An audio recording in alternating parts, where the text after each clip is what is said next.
Son dakika haberi olarak Diyarbakır Dicle'de Hüdapar temsilcisinin de kaçırıldığını duyurmuştuk ve şu an yanımızda Hüdapar Genel Başkanı Sayın Zekeriya Yapıcıoğlu burada. Olayı kendilerinden dinleyeceğiz ve son zamanlarda özellikle Hüdapar camiasına yönelik saldırılar vuku buluyor. Bundan bir hafta önce hatırlayacaksınız Lice'de yine Hüdapar üyesi olduğu bilinen mütedeyyin bir şahsa yönelik saldırı vardı. Bunları değerlendirmelerini isteyeceğiz kendilerinden. Öncelikle hoş geldiniz. Hoş bulduk.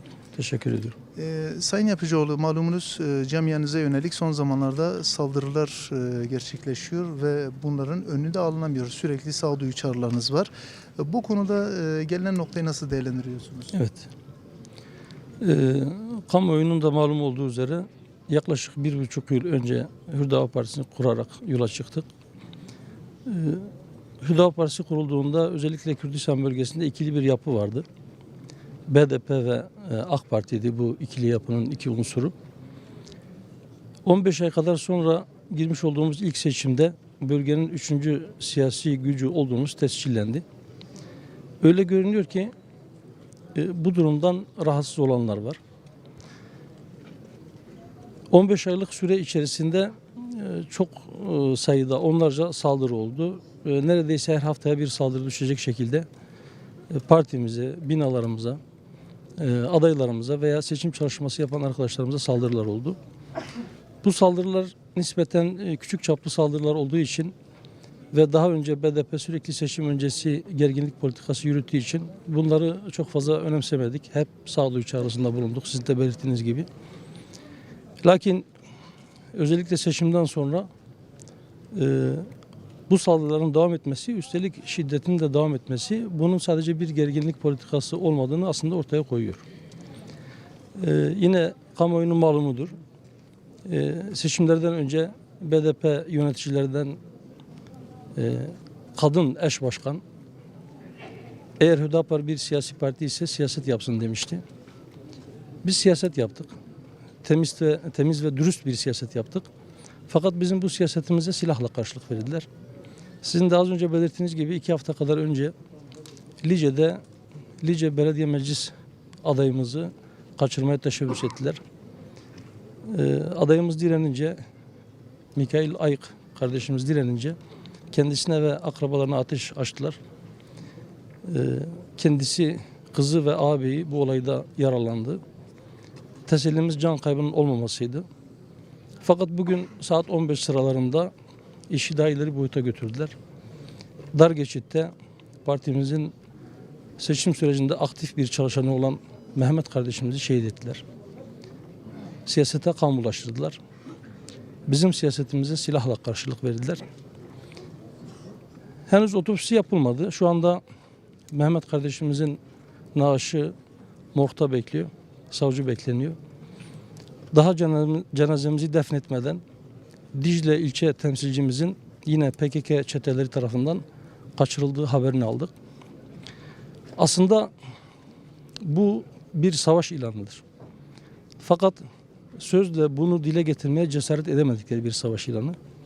Sözle hep siyaset yapmamız gerektiğinden, kendilerinin de siyaset yaptığından bahsediyorlar. Fakat alttan alta fiilen bir savaş ilanında bulunuyorlar. Daha önce de söyledik. Hazreti Resulullah Aleyhisselatü Vesselam'ın diliyle biz fitnecileri lanetliyoruz. Fitne uykudadır. Onu uyandıranı Allah lanet etsin diyoruz. Fitne ateşini yaktılar. Allah'tan dileğimiz bu fitne ateşinin içerisinde o ateşi yakanların yanmasıdır. Kürtlerin kendi içlerinde çatışmaları Kürtlere bir fayda getirmez. Bunların en büyük zararı Kürtler görecek. Biz bunu istemiyoruz. Bunu defaatle dile getirdik. Fakat birileri kendi siyasi çıkarları için Kürtleri birbirine düşürmeye çalışıyor. Bu net bir şekilde görülüyor. Eğer huzur ve güven ortamı bozulursa bu ortamı bozanlar da bilsinler ki eğer güven kalmazsa hiç kimse hiçbir yerde artık güvende olmayacaktır. Evet. Sayın Yapıcıoğlu, bütün PKK'nın bu pervasız saldırılarına rağmen BDP'nin sessiz kalması, görmemezlikten gelmesi ya da bunu kınayan herhangi bir ortama girmemesi nasıl değerlendiriyorsunuz? Yani biliyorsunuz özellikle Batman'da yaşanan bir Özcan Temel olayı vardı. Orada Evet. çok pervasızca bunun kanı Hüdapar'a bulaşmıştı şeklinde hedef gösterebilmişlerdi bu noktaya. Evet. Bu BDP'nin siyaset tarzıdır. Bizi çok şaşırtmıyor.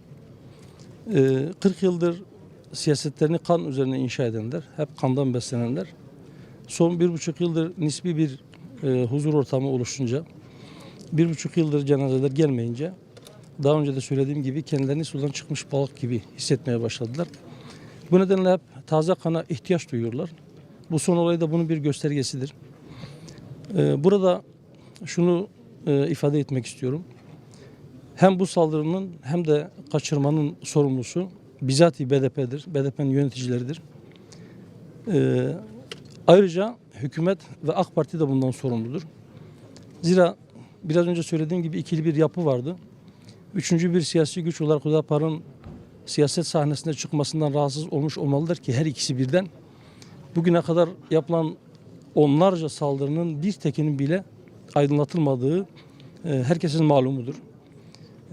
Öyleyse bu saldırılardan BDP gibi AK Parti de, onun başı da ve hükümet de sorumludur. Fakat bu tarz siyaset tarzı değildir. Resmen bir savaştır. Savaş ilan edilmiştir. Şunu da ben ilave edeyim. Buradan ben aracılığınızla bir çağrıda bulunmak istiyorum. Bütün Hüdapar ailesine bir daha böylesi acılar yaşamak istemiyorsak herkes karşılarındaki siyasi rakiplerinin sadece siyasetçi olmadığını, vahşi bir çete olduğunu bilsin ve buna göre tedbirini alsın, buna göre davransın. BDP'ye de bir çağrımız vardır. Kaçırılan Dicle temsilcimiz kılına zarar gelmeden bir an önce serbest bırakılsın. Aksi takdirde bunun da sorumluluğunu taşıyacaklardır. Biz de başınız sağ olsun diyoruz.